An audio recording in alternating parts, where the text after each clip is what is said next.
Hi, my name is Marty Richardson from ChefMartyRich.com. Welcome to our holiday entertaining tip series. Christmas is at the door, and in our house, that means roast beef. And I covered turkey 7 ways from Sunday before for Thanksgiving, but now we're on to roast beef. And I love beef. I was a butcher for about 4 years, and I really loved it. So I got some great ideas for you, some tips on how to navigate your supermarket meat case, and it all starts with anatomy.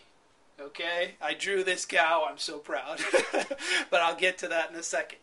So we want to cover how to pick a nice roast, how to prepare it for cooking, and then the tips on how to cook it. Actually, the steps that I take in order to cook each type of roast.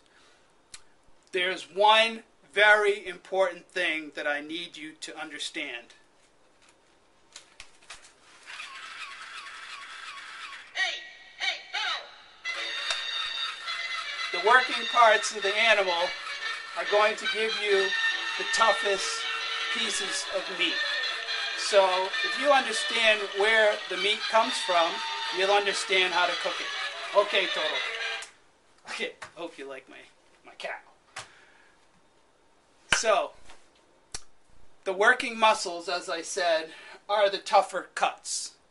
Lots more connective tissue, lots smaller muscles in a lot of cases, and generally cooked with moist heat.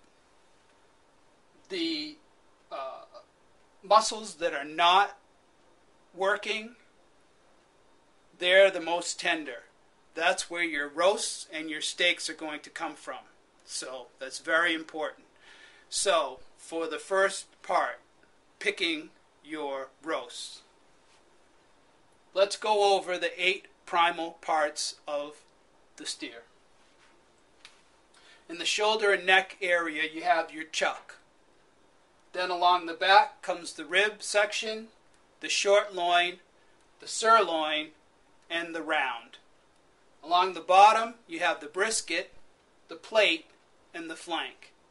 Now, across the top here, and the butt, is where your roasts come from.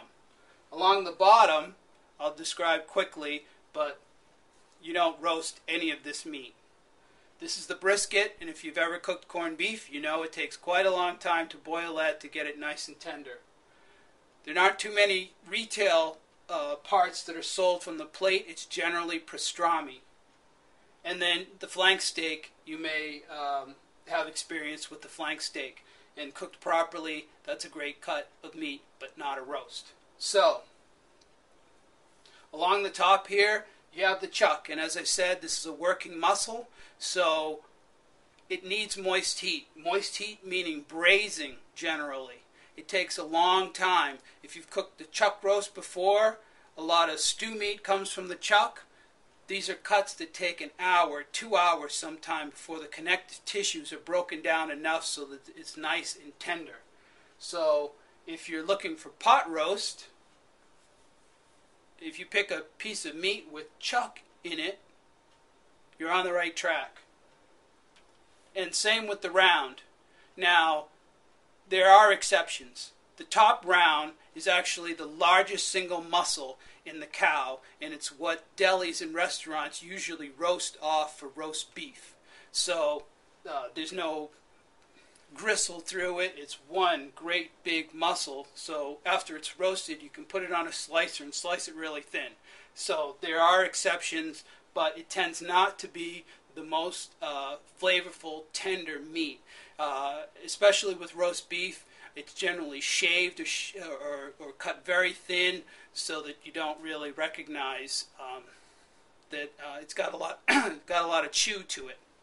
So this is the area of the cow that we want to focus in: the rib, the short loin, and the sirloin. So if you're looking at steaks in your meat case and it has rib in it or loin, like tenderloin, sirloin, it's coming from this area. And that's the area that's going to be the most flavorful, the most tender, and generally cooked with dry heat, meaning grilling or roasting. Okay, so in the next video, I'm going to go over the top 5 holiday roasts for you individually, and I'd give you an idea of the price and how they're cooked and relative beef flavor and texture. Okay, so again, the most important thing you want to know is in the anatomy is where does the meat come from? Hey, no! Okay, we'll catch you tomorrow. Thanks for watching.